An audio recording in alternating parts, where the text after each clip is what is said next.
Good morning, everybody.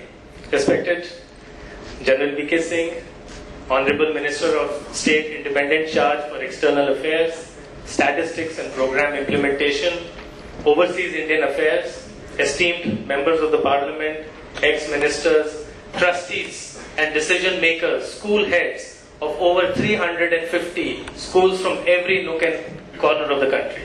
I welcome you. Lord Krishna says in the Gita, Nahi Jnanena Satrishyam Pavitram Ihi Vidyate. It is only through wisdom that one gets purified and attains self-knowledge.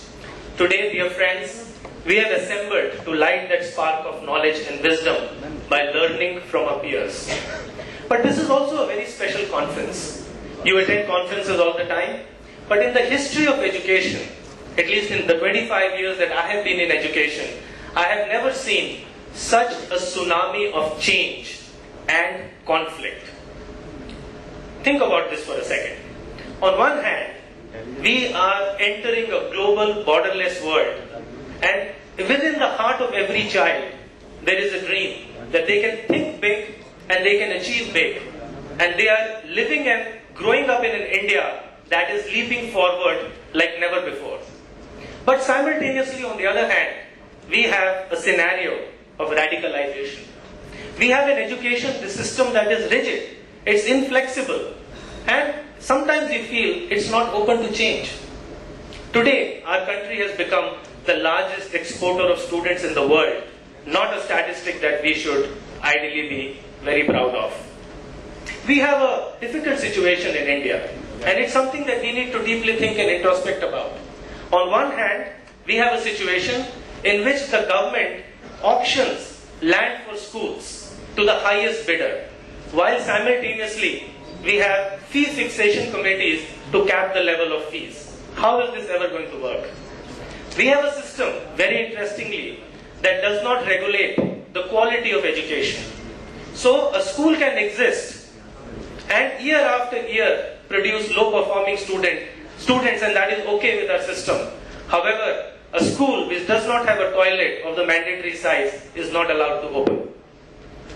Friends, our education economy is the largest in the world, worth $80 billion. And we still have 140 million children out of school. We are looking at India that is growing 8 to 10% a year, also one of the highest in the world. As incomes increase in India, and these 140 million children seek admissions to our schools, where are the 200,000 schools that India needs going to come from? Where are the 2,500 new universities we need to build in the next 5 years? Where is all this going to come from? Today we have a shortage, not just of financial capital, but also of intellectual capital. It's a very interesting scenario. We need urgently 6 lakh new teachers in India. Yet the state apparatus that produces teachers can only produce at the rate of 50,000 each year. You can do the math, how many years it will take us even to produce the teachers to fill today's shortage. We have 21st century dreams, but we are riding on a 19th century curriculum. We have smart classes in our schools, but we have not so smart regulation. In short, ladies and gentlemen, we have a national emergency and we need to take very urgent measures to correct the situation before we have a catastrophe. I think all of us will agree that we have an education system which is producing lots of doctors and engineers, people who want the highest standard of living. But shouldn't we also think about not just standard of living, but also standard of life? Yes, we need more engineers, we need more doctors, but we also need more happy and contented and maybe tolerant people.